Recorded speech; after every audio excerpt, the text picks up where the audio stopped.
오늘도 각 가정에서 하나님께 예배를 드리고 계시는 여러분 모두에게 우리 주님의 은혜와 평화가 넘치기를 바랍니다. 오늘 우리 주님께서 십자가에서 돌아가시고 죽음을 이기시고 3일 만에 다시 사신 그 부활을 기리는 부활절입니다. 우리 그리스도인들에게는 그 어느 날보다도 중요하고 가장 기쁜 날이 바로 오늘 부활절입니다. 하나님께서는 처음에 세상을 창조하실 때 온전하고 완전하신 세상을 만들었습니다. 그러나 우리의 죄로 인하여 세상은 타락하고 변질되었습니다. 그러나 2000년 전에 우리 주 그리스도께서 우리의 죄를 대신하여 십자가를 지시고 우리를 대신하여 피를 흘리시고 우리를 대신하여 죽으셨습니다. 그리고 모든 죄와 사망의 권세를 이기시고 다시 사셨습니다. 그리스도께서 죽으시고 다시 사심으로 이제는 하나님께서 처음 창조하셨던 온전하고 완전한 하나님의 나라가 다시 시작되었습니다. 그리스도께서 다시 사신 부활이란 우리의 죄로 인하여 변질되어진 모든 것을 다시 새롭게 하신, 모든 것을 새롭게 재창조하신 것을 뜻합니다. 그러니 그리스도를 따르는 자들은 새롭게 재창조된 온전한 하나님 나라의 백성으로 다시 새롭게 태어난 것입니다. 우리 주님께서 부활하신 부활절은 바로 이러한 의미를 가지고 있습니다. 그러니 우리에게 그 어느 날보다도 가장 중요하고 기쁜 날이 바로 이 부활절입니다. 그러니 여러분, 이제는 모든 슬픔과 고통을 내려놓으시고 마음껏 기뻐하시기 바랍니다. 그리스도를 따르는 자들은 온전한 하나님의 나라에서 이미 살아가고 있기 때문입니다. 그러니 하루하루를 항상 기쁨 속에서 살아가시기를 바랍니다. 여러분, 우리 주 그리스도께서는 죽으셨으나 다시 살아나셨습니다. 부활하셨습니다. 우리는 이것을 알고 있습니다. 그런데 여러분, 그리스도께서는 어떻게 다시 살아나실 수 있으셨던 것일까요? 하나님께서는 왜 죽으신 예수님을 다시 살리신 것일까요? 우리는 알고 있습니다. 우리도 자신처럼 다시 살아나게 하시기 위하여 예수님께서 부활하셨다는 것이요. 그런데 제가 지금 질문하는 것은 그와 같은 부활의 이유가 아니라 부활의 방법에 대하여 질문을 하고 있는 것입니다. 예수님께서는 어떻게 죽으셨다가 다시 사실 수 있으셨던 것일까요? 하나님께서는 예수님께서 어떻게 하셨기에 그를 다시 살리신 것일까요? 오늘 우리는 이 질문의 대답을 구하기 위하여 그리스도의 사도였던 바울의 이야기를 한번 들여다보라고 합니다.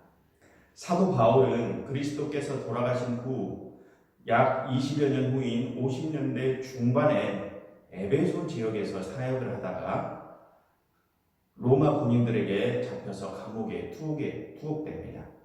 바울은 에베소 감옥에서 전에 자신이 세웠던 빌립보 교회의 교회 상황을 전해 듣게 됩니다. 빌립보 교회에 내외부적인 문제들이 있다는 것입니다. 우리 잠시 빌립보서 1장 28절을 함께 살펴보겠습니다. 1장 28절입니다. 무슨 일이든지 대적하는 자들 때문에 두려워하지 아니하는 이 일을 듣고자 합니다. 당시 빌립보 교회에는 그들을 외부로부터 대적하는 자들이 있었다고 합니다. 그런데 여러분 30절을 보시면 바울은 너희에게도 그와 같은 싸움이 있으니 라고 말을 합니다. 빌립보 교인들 사이에서도 서로 싸움이 일어났다고 합니다. 빌립보 교회는 이렇게 내부적 갈등과 외부적 공격을 동시에 받고 있는 상황이었습니다. 여러분, 이번에는 그럼 3장을 살펴보겠습니다. 여러분, 3장 2절입니다. 3장 2절입니다. 3장 2절에는 이렇게 기록되어 있습니다. 개들을 삼가고 행악하는 자들을 삼가고 몸을 상해하는 일을 삼가라. 이렇게 바울은 이야기를 합니다. 여기서 바울은 개들이라는 표현을 쓰는데 이 개라는 표현은 당시 유대인들이 이방인이나 좀도둑, 쓰레기나 뒤지는 자들, 짐승들, 이런 것들을 지칭할 때 쓰던 표현이었습니다. 이 개라는 표현이 유대인들이 이방인들을 지칭할 때 자주 쓰이던 표현이었던 것으로 보아서 이 개들은 당시 세계를 제패하며 세계 곳곳의 사람들에게 좀도둑처럼 세금을 빼앗아 가던 짐승 같은 로마 군인들을 바울이 염두에 두고 표현한 것이 아닌가 하는 견해가 일반적입니다. 당시 로마는 자신들에게서 평화가 나온다며 팍스 로마나를 외치며 세계를 제패했습니다. 여기서 팍스 로마나라는 뜻은 로마의 평화라는 뜻입니다. 그런데 그리스도인들은 평화가 하나님에게서부터 나온다고 말을 하고 전하고 다닙니다. 그러니 로마의 입장에서는 그리스도인들이 눈에 가시거리였던 것이죠. 그래서 로마군들은 교회들을 대적했던 것입니다. 그렇게 빌립보 교회를 대적하던 이 로마 군인들이 외부의 적들이었습니다. 그리고 여기서 바울은 또 행악자들과 몸을 상해하는 일을 언급합니다. 그런데 여기서 언급된 행악자들이란 그리스도 신앙을 받아들였지만 그리스도께서 이미 자신들을 구원하셨다고 생각하여서 자신들 마음대로 행악을 저지르며 살던 사람들입니다. 이들은 자신들은 이미 구원을 얻은 자들이기 때문에 이 세상에서 육적으로는 어떠한 일을, 어떠한 잘못을 저질러도 상관이 없다는 생각을 가지고 있었습니다. 육적으로 어떠한 잘못을 저질러도 그들은 예수께서 재림하시는 날 자신들도 부활할 것이라는 확신을 가지던 사람이었습니다. 그들은 이러한 논리로 자신들의 불법과 성적 타락을 합리화하면서 다른 그리스도인들에게도 너희도 우리처럼 자유롭게 살아라 라며 현혹시키던 부류였습니다. 그래서 바울은 그리스도를 받아들였지만 행악하던 자들을 삼가라고 말하고 있는 것입니다. 또한 바울은 여기서 몸을 상해하는 일을 언급하는데 여기서 상해하다라는 단어를 헬라어로 찾아보면 할례를 뜻한다는 것을 알 수 있습니다. 이것은 바울이 할례자들, 즉 할례를 준수하던 유대인들을 염두에 두고 말을 하고 있는 것입니다.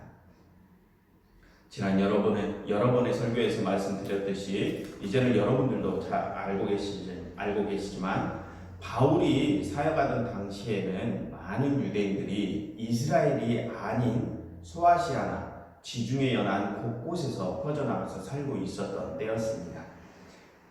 바울이 사역하던 때는 그리스 로마 시대였습니다. 그런데 그 그리스 로마가 세계를 제패하던 그 이전의 시대를 거꾸로 올라가 보면 그리스 로마 시대 이전에 페르시아 시대, 그 이전에는 바벨론 시대, 그 이전에는 아시리아의 시대였습니다. 그런데 이스라엘은 그 아시리아와 바벨론에 의해서 1차 멸망을 하게 되었었죠. 이때 많은 유대인들이 아수르와 바벨론의 포로로 잡혀가게 됩니다. 이후에 페르시아의 시대가 돼서 페르시아 때 많은 이스라엘 사람들이 다시 이스라엘로 예루살렘으로 돌아오게 되었지만 그 중에 남은 많은 사람들은 아직도 여전히 지중해 연안 곳곳에 흩어져서 살고 있는 사람들이 있었습니다. 바울이 지금 언급하고 있는 할례자들이란 바로 이 유대인들을 말하는 것입니다. 그런데 세계 곳곳으로 흩어졌던 이 유대인들 중에는 율법 준수를 엄히 여기던 자들이 있었습니다. 지중해 연안 곳곳에 흩어져 살면서 율법 준수를 엄히 여기던 이들을 유대주의자들이라고 부릅니다. 바로 이 유대주의자들이 빌립보에도 있었던 것입니다. 빌립보에 있던 이 유대주의자들 중 일부는 이전에 바울의 일행에 의해서 그리스도 신앙을 전해받았습니다. 그런데 그리스도를 전해받았던 유대인들이 다른 교인들에게 이제는 할례를 강요하기 시작했습니다. 그들의 주장은 이랬습니다. 예수께서 우리의 그리스도시다, 메시아시다. 그래 맞다. 그가 십자가를 지심으로 우리는 구원을 받았고 이제 이방인인 너희들도 하나님 나라의 백성이 되었다. 그러니 이제 너희들도 율법을 준수해야 된다. 그러니 너희들도 이제는 할례를 받아야 된다라고요. 그들은 그리스도 신앙은 전을 받았지만 그들에게는 유대주의는 남아있는 자들이었기 때문에 율법 준수를 중히 여기고 이방인 출신인 그리스도인들에게까지 꼭 할례를 받아야 한다고 주장하던 자들이었습니다. 여러분 3장 2절에서 바울이 몸을 상해하는 일을 삼가라라고 하는 말은 이 할례파 유대주의자들이 할례를 강요하는 것에 넘어가지 말라고 하는 것입니다. 우리 다시 한번 3장 2절을 보실까요? 개들을 삼가고 행악하는 자들을 삼가고 몸을 상해하는 일을 삼가라. 여기서 개들은 좀 전에 말씀드렸던 로마 군인들을 뜻하고 행악하는 자들은 그리스도를 받아들였지만 자신들의 행실은 자신들이 이미 구원받았기 때문에 자신들의 행실은 어떻게 살아도 상관없다고 생각하는 자들이었고 맨 나중에 몸을 상해하는 일을 삼가라라고 말할 때는 할례자들, 바울이 할례자들을 염두에 두고 이야기를 하고 있는 것입니다. 그래서 바울이 여기서 말하고자 하는 것은 로마 군인들, 대적자들이죠. 로마 군인들 그리고 행악자들 그리고 할례파 이 세 그룹을 바울이 말을 하고 있는 것입니다. 여러분 우리 처음에 살펴봤던 1장 28절과 30절을 다시 한번 보겠습니다. 28절에서 빌립보 교회에는 대적자들이 있었다고 했습니다. 바로 첫 번째 그룹인 이 대적자들은 빌립보 교회를 외부로부터 공격하던 바로 로마 군인들입니다. 그리고 30절을 보시면 너희에게도 그와 같은 싸움이 있다고 했었습니다. 빌립보 교회 내부에서 싸움을 하는 자들, 바로 두 번째 행악자 그룹과 세 번째 할례파 그룹들입니다. 바울은 이 세 그룹들 때문에 신앙이 흔들리고 있는 빌립보 교회를 다시 다잡으려고 이 편지를 썼습니다. 여러분 그러면 바울은 빌립보 교회의 이러한 문제들을 해결하기 위해서 그들을 어떻게 설득을 할까요? 그리고 바울의 그 설득은 오늘의 주제인 부활과 구원 이것과 어떠한 연관이 있을까요? 이 질문들에 대해서 지금부터 여러분들과 함께 풀어나가려고 합니다. 질문들을 풀어보기 위해서 빌립보서의 전반적인 내용을 한번 다 같이 훑어보도록 하겠습니다. 언제나 그랬듯이 여러분들의 눈과 손을 빨리 움직이시며 잘 따라와 주시기를 바랍니다. 여러분 1장입니다. 바울은 1장에서 빌립보 교인들에게 안부 인사를 전합니다. 안부 인사를 전하면서 자신이 감옥에 투옥되었다는 것을 알립니다. 그런데 14절을 보시면 바울이 감옥에 갇힘으로 어떤 이들이 주 안에서 신뢰함을 더해 겁없이 하나님의 말씀을 더 담대하게 전한다고 합니다. 그리스도께서 옥에 갇히고 고난을 당하셨던 것처럼 바울도 옥에 갇히고 고난을 당하니 그를 따르던 자들은 더욱 그 복음의 신뢰를 얻었다는 것입니다. 그래서 그 신뢰를 얻어서 복음 전파에 더욱 담대함을 얻은 것입니다. 그런데 여러분 이들의 복음 전파 방식에는 문제가 있었습니다. 여러분 15절을 보시면 어떤 이들은 투기와 분쟁으로 어떤 이들은 착한 뜻으로 그리스도를 전한다고 합니다. 즉 어떤 이들은 싸움닭처럼 그리스도를 전하고 어떤 이들은 선하게 그리스도를 전한다고 합니다. 바울이 여기서 분쟁과 투기라는 표현을 쓴 것으로 보아서 바울은 빌립보 교회에서 내부적 다툼을 일으켰던 악행자 그룹과 할례파 그룹을 염두에 두고 말하고 있는 것 같습니다. 그래서 바울은 이 두 그룹의 다툼을 중재하려고 합니다. 여러분 18절을 보시죠. 그러면 무엇이냐 거칠애로 하나 참으로 하나 무슨 방도로 하든지 전파되는 것을 그리스도다 라고 합니다. 바울이 이 두 그룹을 중재시키기 위해 꺼낸 논리는 이것입니다. 이 방법이든 저 방법이든 어떤 방법이 좋고 나쁨을 떠나서 그 둘 모두 그리스도를 위해서 그런 것이다. 그러니 나는 그것으로 됐다. 방법이야 어쨌든 너희들이 그리스도를 위해 그랬으니 그것만으로도 나는 기쁘다. 내가 갇힘으로 더 열을 내서 복음을 전하다가 싸움이 났으나 나는 너희들 모두 그리스도를 위해서 그런 것이니 그것만으로 족하다. 그러니 너희도 서로 같은 목적으로 일하고 있으니 서로 싸우지 말아라. 뭐 이런 논리입니다. 그러면서 바울은 말을 합니다. 그런데 너희들 그래도 그리스도의 복음에 좀 합당하게 생활을 좀 하면 안 되겠니?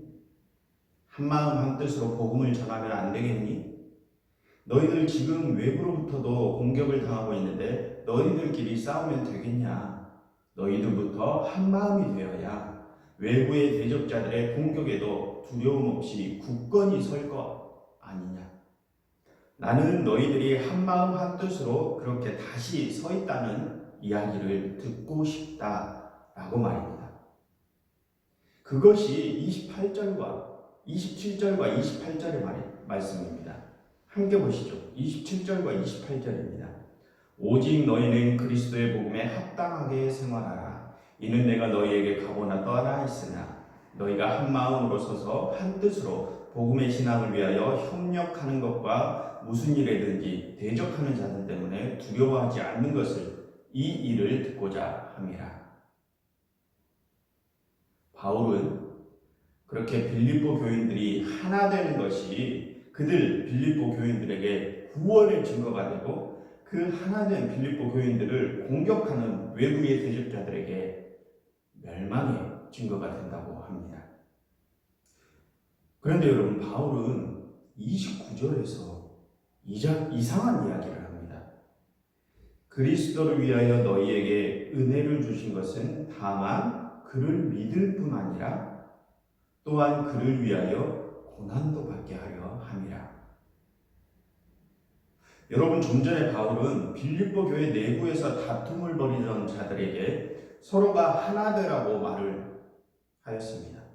그런데 바울은 갑자기 그리스도를 위해서 너희에게 은혜를 주셨다. 그런데 그것은 그를 믿을 뿐 아니라 그를 위하여 고난도 받게 하려 하심이라 라고 이렇게 얘기를 합니다. 여러분, 빌립보 교회 내부의 싸움과 믿음이 도대체 어떠한 관계가 있을까요? 또 교회 내부의 싸움과 고난은 도대체 어떤 상관이 있을까요? 싸움과 믿음과 고난은 도대체 어떠한 상관관계가 있기에 바울은 빌립보 교인들에게 이런 말을 하는 것일까요? 여러분, 우선은 바울이 말하는 고난에 대해서 먼저 생각을 해보겠습니다. 바울이 여기서 말하고 있는 고난이란 도대체 어떠한 고난을 말하고 있는 것일까요? 외부로부터 받고 있는 공격을 말하는 것일까요? 아니면 내부적인 싸움을 말하는 것일까요? 여러분, 30절을 보시면 바울은 너희에게도 그와 같은 싸움이 있다고 합니다.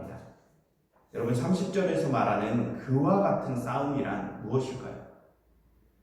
그와 같다는 것은 어떠한 것과 어떠한 것이 같다는 말 아닙니까? 그럼 뭐와 뭐가 같다는 말일까요? 30절에서 말하는 그들 안에 있는 싸움이 29절에서 말하는 고난과 같다는 말 아니겠습니까? 이 말인 즉슨 30절의 싸움은 내부적 싸움을 가리키는 것이고 29절의 고난은 외부로부터 받는 고난을 가리키는 것입니다. 바울은 내부적 싸움과 외부적 싸움 이 둘 모두를 고난이라고 말하고 있는 것입니다. 그런데 여러분, 29절을 다시 보시면 바울은 그리스도를 위해 너희에게 고난도 받게 하려 하심이라 라고 말을 하고 있습니다. 여러분, 그럼 이 말은 그리스도를 우리가 전할 때, 복음을 전할 때 외부적 공격과 내부적 싸움은 필연적이라는 말일까요? 그러니 그러한 것은 필연적으로 당연한 것이니 참고 그냥 하던 복음 그냥 전해라, 뭐 이런 말을 하는 것일까요? 지금 이 말을 쉽게 예를 들어서 표현을 해보겠습니다. 지금 우리 그리스도인들도 이러한 말들을 종종 하곤 합니다. 교회 일을 하다 보면 서로 싸움이 나기도 하고 또 외부적으로 시비를 걸어오기도 합니다. 그럴 때 우리 그리스도인들은 뭐라고 하나요? 우리가 핍박받고 있다. 우리가 고난받고 있다. 예수님도 그랬으니 우리도 그런가 보다. 그러니 이러한 고난은 필연적으로 생각하고 그냥 우리가 참고 하던 일 그냥 하자. 뭐 이런 식으로 얘기하지 않습니까? 여러분, 바울이 지금 빌립보 교인들에게 하는 말이 이와 같은 뜻으로 말하고 있는 것일까요? 여러분, 바울은 그러한 말을 하려는 게 아닙니다. 여러분, 그럼 바울이 말하고자 하는 고난이란 도대체 어떤 것을 말하는 것일까요? 여러분, 그래서 바울은 2장에서부터 무엇이 그리스도인들이 받는 진짜 고난인지에 대해서 설명을 해줍니다. 바울은 이제 본격적으로 자신의 논의를 시작합니다. 2장입니다. 2장 1절부터 5절을 함께 보시겠습니다. 2장 1절부터 5절입니다.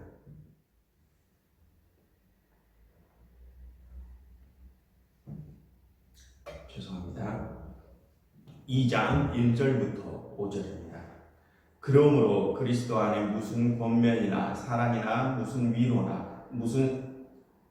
그러므로 그리스도 안에 무슨 권면이나 사랑의 무슨 위로나 성령의 무슨 교제나 긍휼이나 자비가 있거든 마음을 같이하여 같은 사랑을 가지고 뜻을 합하여 한 마음을 품어 아무 일에든지 다툼이나 허영으로 하지 말고 오직 겸손한 마음으로 각각 자기보다 남을 낮게 여기고 각각 자기의 일을 돌보분들어 또한 각각 다른 사람들의 일을 돌보아 나의 기쁨을 충만하게 하라 라고 바울은 이야기를 합니다. 여러분, 바울은 지금 여기서 무엇을 말하고자 하는 것일까요? 여러분, 바울은 지금 사랑과 겸손으로 서로 뜻을 합하고 한 마음을 품으라고 말하고 싶은 것입니다. 그러면 여러분, 바울이 내부적 싸움과 외부적 공격을 당하고 있는 빌립보 교인들에게 하고자 하는 말이 무엇인가요? 그러한 고난을 그냥 필연적으로 여기고 그냥 하던 대로 복음을 전하며 살라는 말일까요?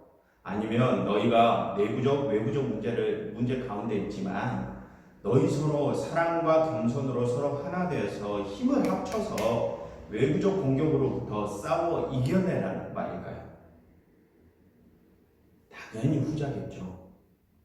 그러니 바울이 말하고자 하는 고난이란 내부적 싸움과 외부적 공격이라기보다는 그러한 싸움이 일어났을 때, 그러한 공격이 일어났을 때 겸손으로 자신을 낮추고 서로 사랑으로 보살펴주어 한마음 한뜻이 돼서 외부의 공격으로부터 굳건히 버티고 서 있는 것이 바울이 말하고자 하는 고난입니다. 겸손하고 사랑하는 것이 바로 고난이라는 말입니다. 이것이 바로 아까 1장 27절과 28절에서 바울이 듣고자 했던 말입니다. 여러분, 1장 27절 하반절과 28절을 다시 한번 보겠습니다. 1장 27절 하반절과 28절입니다. 너희가 한 마음으로 서서 한 뜻으로 복음의 신앙을 위하여 협력하는 것과 무슨 일에든지 대적하는 자들 때문에 두려워하지 아니하는 이 일을 듣고자 함이라. 이것이 그들 대적자들에게는 멸망의 증거요 너희에게는 구원의 증거니 이는 하나님께로부터 난 것이라. 바울은 그리스도인들이 사랑과 겸손으로 하나 되어서 믿음의 싸움을 싸우는 모습이 구원의 증거라고 말하고 있습니다. 즉, 겸손과 사랑으로 하나 된 모습이 구원받은 증거라는 말입니다. 그와는 반대로 공격을 일삼는 대적자들에게는 그 하나 된 모습이 멸망의 증거가 되고요. 구원이란 그렇게 이루어진다는 것입니다. 사랑과 겸손으로 서로 하나가 되면서 말입니다. 그러면서 바울은 말합니다. 2장 5절부터 9절입니다. 2장 5절부터 9절입니다. 너희 안에 이 마음을 품으라. 곧 그리스도 예수의 마음이니 그는 근본 하나님의 본체이시나 하나님과 동등됨을 취할 것으로 여기지 아니하시고 오히려 자기를 비워 종의 형체를 가지사 사람들과 같이 되셨고 사람의 모양으로 나타나사 자기를 낮추시고 죽기까지 복종하셨으니 곧 십자가에 죽으시니라. 바울은 사랑과 겸손으로 서로 하나 되어 믿음의 싸움을 싸워 나가는 것이 바로 구원이 이루어지는 길이라고 말을 합니다. 그러면서 바울은 우리 주님께서 어떻게 구원을 이루어 가셨는지 가장 큰 본보기를 들려줍니다. 우리 주 그리스도의 이야기입니다. 우리 주님께서는 원래 저 높은 하늘 부자에 계신 하나님과 동일하신 분입니다. 그런데 그렇게 높으신 분이 스스로 하늘 부자 영광을 버리시고 하나님과 동등함을 버리시고 이 낮은 곳으로, 이 낮은 땅으로 사람과 같이 똑같은 모습을 가지고 내려오셨습니다. 그것도 사람들이 가장 비천하다 생각하는 짐승의 염을 통해서 자신의 인간으로서의 삶을 시작하셨습니다. 가장 높으신 분이 가장 낮은 곳에서 가장 낮은 자들과 함께하며 죽기까지 그 종된 모습에 복종하셨습니다. 그리고 세상에서 가장 치욕스러운 십자가형으로 죽음을 맞이하셨습니다. 그런데 하나님께서는 바로 그렇게 종의 모습, 가장 낮은 모습으로 죽기까지 복종하셨던 이를 다시 살리셨습니다. 그리고 그렇게 가장 낮은 모습으로 죽기까지 복종하셨던 바로 그를 가장 높은 곳으로 올리셨습니다. 그리고 세상 모든 만물을 그 앞에 무릎 꿇게 하셨습니다. 가장 낮은 모습으로 죽기까지 복종하셨던 바로 그분 앞에 말입니다. 여러분, 6절부터 11절까지를 제가 다시 한번 읽어드리겠습니다.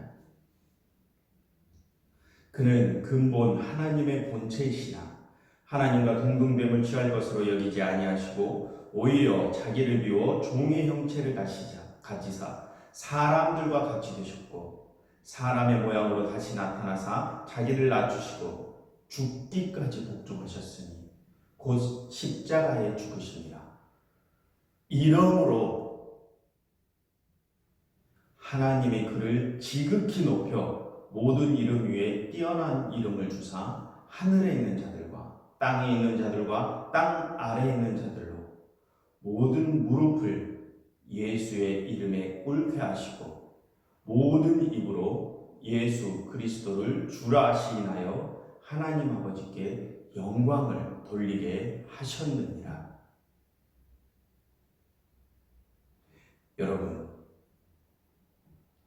우리 주 예수 그리스도께서는 가장 높으신 분이 가장 낮은 곳으로 오셔서 가장 낮은 모습으로 가장 낮은 자들과 함께하며 죽기까지 복종하셨습니다. 가장 높으신 분이 가장 낮은 자가 되었던 그 겸손, 가장 높으신 분이 가장 낮은 자들과 함께하며 사셨던 그 사랑, 하나님께서는 그 겸손과 사랑의 모습으로 죽기까지 복종하셨던 바로 그 예수님을 다시 살리시고 가장 높은 곳으로 다시 올리신 것입니다. 여러분, 지금 바울은 그렇게 겸손과 사랑의 모습으로 사셨던 예수님, 가장 높은 분이 가장 낮은 자로 사셨던 그 예수님의 마음을 품으라고 말하고 있는 것입니다. 그렇게 구원을 이루라고 말하고 있는 것입니다. 여러분, 12절을 보시죠. 그러므로 나의 사랑하는 자들아, 너희가 나 있을 때뿐 아니라 더욱 지금 나 없을 때도 항상 복종하여 두렵고 떨림으로 너희의 구원을 이루라. 여러분, 좀 전에 바울은 1장 29절에서 이렇게 말하였습니다. 그리스도를 위하여 너희에게 은혜를 주신 것은 다만 그를 믿을 뿐만 아니라 또한 그를 위하여 고난도 받게 하려 하십니다.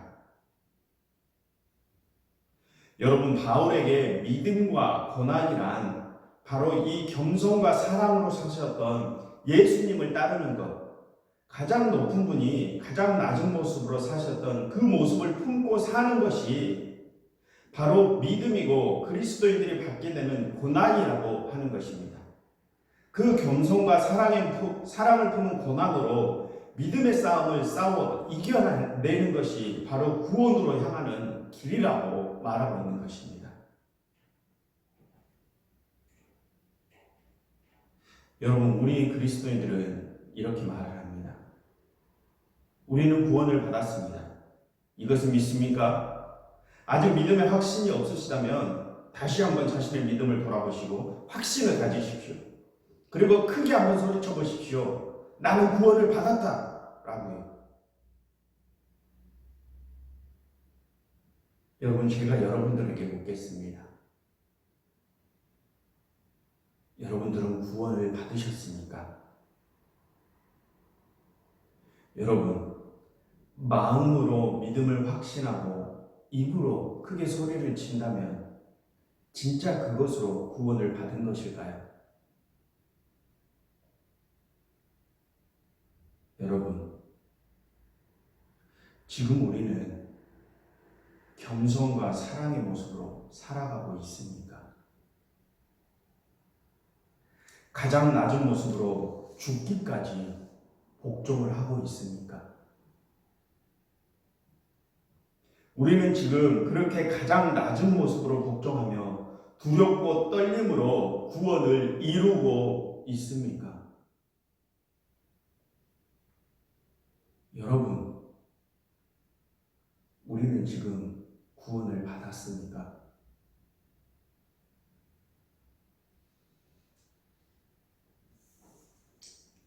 여러분, 그리스도를 가장 닮기를 원했던 사도 바울은 자신의 구원에 대하여 뭐라고 말을 하고 있을까요? 이 세상에서 가장 그리스도를 닮기를 원했고 그를 가장 닮았다는 사도 바울이 자신의 구원에 대하여 뭐라고 말을 하고 있는지 한번 들어보시기를 바랍니다. 이제부터는 바울 자신의 이야기입니다. 바울은 2장 이하에서 내부적 싸움과 외부적 공격에 노출된 빌립보 교인들에게 겸손과 사랑의 모습으로 복종하여 하나님의 흠없는 자녀로 살라고 권면을 합니다. 그리고 3장 1절부터 9절에서 바울은 빌립보 교회에 있던 할례파들의 주장을 공격합니다. 할례파들은 자신들이 유대인 출신이라는 것과 하나님의 율법을 철저히 지킨다는 것을 내세우면서 자신들을 자랑했습니다. 그래서 바울은 자신은 너희들보다 더 유대인 중에 유대인이었다면서 그들의 자랑을 깨우쳐줍니다. 그리고 자신은 유대인 출신으로 자랑할 만했던 그 육체의 신분을 그리스도를 만나고 버렸다고 합니다. 왜냐하면 그리스도를 아는 것이 가장 귀한 것이었기 때문입니다. 그래서 자신은 그 귀한 그리스도 안에 자신이 발견되기 위해서 자신의 과거를 버렸다고 합니다. 그리고 나서 바울은 율법 준수를 주장하던 할례파들에게 마지막 일침을 가합니다. 여러분, 9절입니다. 9절을 함께 보시겠습니다. 3장 9절입니다. 내가 가진 의의는 율법에서 난 것이 아니요 오직 그리스도를 믿음으로 말미암은 것이니 곧 믿음으로 하나님께로부터 난 의의라. 여러분, 바울은 말합니다. 우리가 의롭게 될 수 있는 것은, 우리가 의롭게 구원에 이룰 수 있는 것은 율법을 지킴으로써가 아니라 하나님께서 그리스도를 통해 우리에게 주신 의 때문이라. 그것을 믿는 것으로 우리가 의롭다 여김을 받고 우리가 구원에 이룰 수 있는 것이다. 여러분, 바울은 우리는 율법으로도 규례로도 그 어떠한 행위로도 의롭게 될 수 없음을 말하고 있습니다.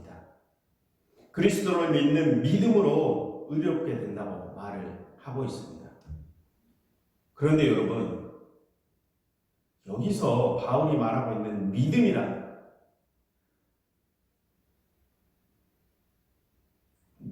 의롭게 된다라고 말을 할 때 여기서 바울이 말하고 있는 믿음이란 도대체 무엇입니까?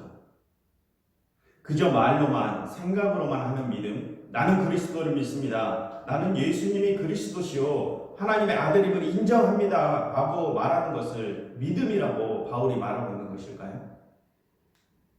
여러분, 좀 전에 2장에서 바울은 구원을 이루어지는 믿음에 대하여 말을 하였습니다. 여러분, 2장에서 바울이 말하였던 그 믿음은 무엇이었습니까?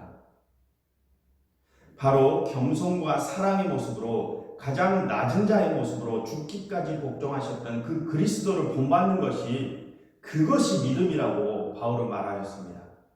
그 그리스도처럼 겸손과 사랑으로 가장 낮은 자의 모습으로 죽기까지 복종하는 그 모습 자체가 구원을 이루어주는 믿음이라는 것입니다. 여러분, 사도 바울이 말하는 믿음은 그저 이념적으로만 생각으로만 하는 믿음을 말하는 것이 아닙니다.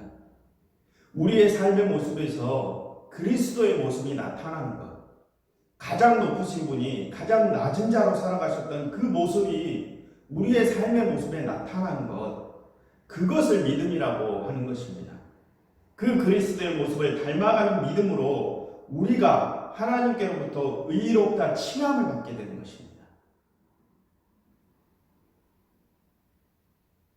여러분, 우리는 지금 그렇게 살아가고 있습니까?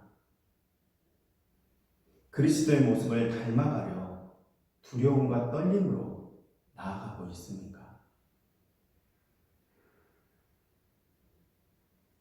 여러분, 제가 좀 전에 했던 질문을 다시 한번 드리겠습니다. 여러분, 우리는 구원을 받았습니까? 바울은 자신의 부활과 구원에 대하여 이렇게 이야기를 합니다. 10절부터 14절입니다. 10절부터 14절입니다. 바울의 대답을 그대로 읽어드리겠습니다. 내가 그리스도와 그의 부활의 권능과 그 고난에 참여함을 알고자 하여 그의 죽으심을 본받아 어떻게 해서든지 죽은 자 가운데서 부활에 이르려 하노니 내가 이미 얻었다 함도 아니요 온전히 이루었다 함도 아니라 오직 내가 그리스도 예수께 잡힌 바 된 그것을 잡으려고 달려가노라. 형제들아, 나는 아직 내가 잡은 줄로 여기지 아니하고 오직 한 일, 즉 뒤에 있는 것을 버리고 잊어버리고 앞에 있는 것을 잡으려고 표대를 향하여 그리스도 예수 안에서 하나님이 위에서 부르시는 부름의 상을 위하여 달려가노라.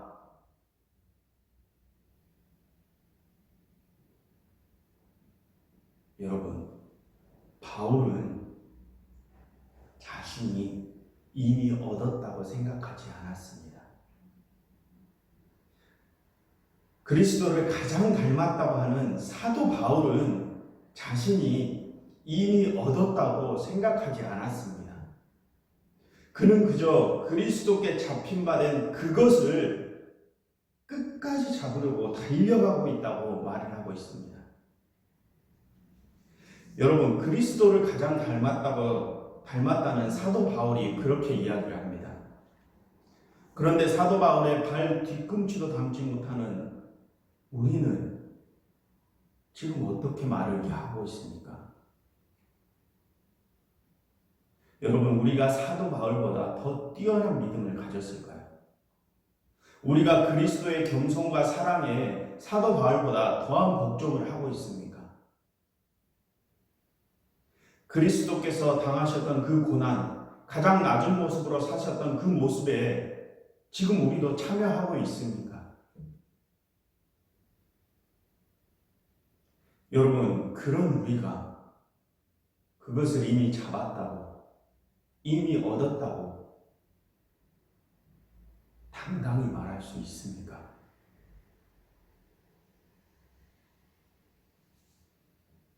여러분, 그럼 우리는 이제 어떻게 해야 될까요?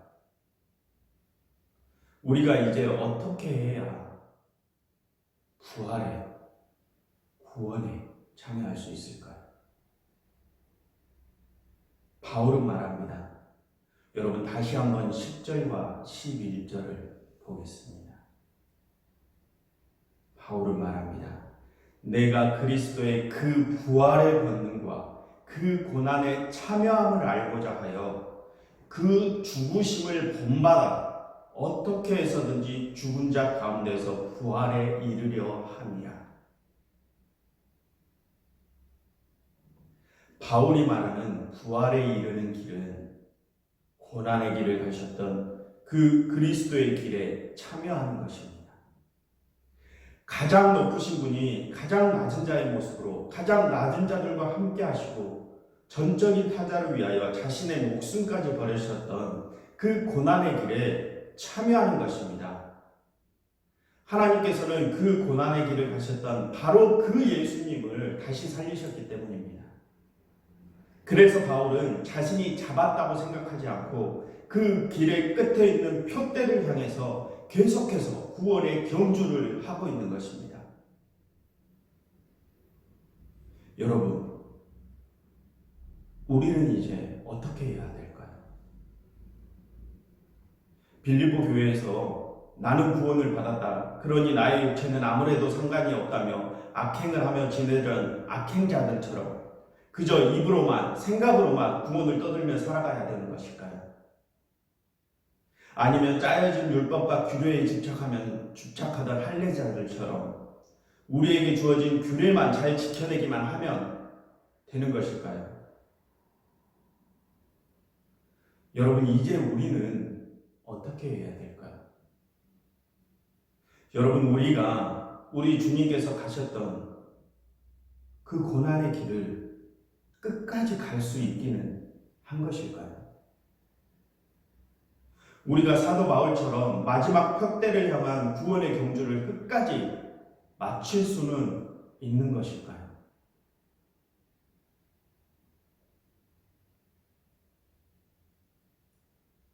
여러분, 너무 두렵습니다. 나의 모습이 그리스도를 닮은 모습이 아닐까봐 너무 두렵습니다. 악행자들의 모습과 할례자들의 모습이 나에게 지금 나타나고 있기 때문에 너무 두렵습니다. 여러분, 그러면 우리는 어떻게 해야 될까요?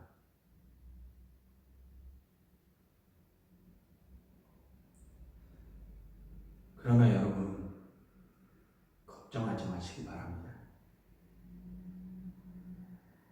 우리 아버지 하나님께서는 이런 부족하고 약한 우리의 모습을 이미 다 아시고 계십니다. 하나님께서는 이렇게 부족하고 약한 우리를 위해서 당신의 종 사도 바울을 통하여 우리에게 이렇게 말씀을 하고 계십니다. 여러분, 마지막 빌립보서 4장 6절부터 7절의 말씀입니다. 빌립보서 4장 6절부터 7절의 말씀입니다. 아무것도 염려하지 말고 다만 모든 일에 기도와 간구로 너희 구할 것을 감사함으로 하나님께 아뢰라. 그리하면 모든 지각에 뛰어난 하나님의 평강이 그리스도 예수 안에서 너희 마음과 생각을 지키시리라.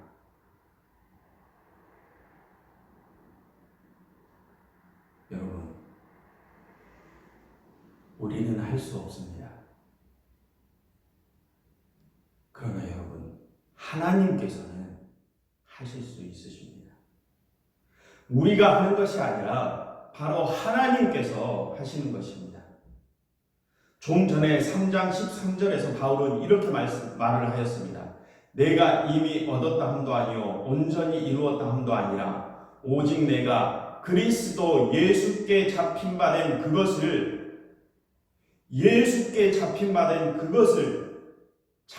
잡으려고 달려가노라. 여러분, 우리는 할 수 없습니다. 그러나 하나님께서 그것을 하시기에 우리가 구원에 이를 수 있는 것입니다. 여러분, 그 구원의 주권자이신 하나님께서는 우리에게 약속을 하셨습니다. 우리의 구할 것을 감사함으로 아뢰라고요.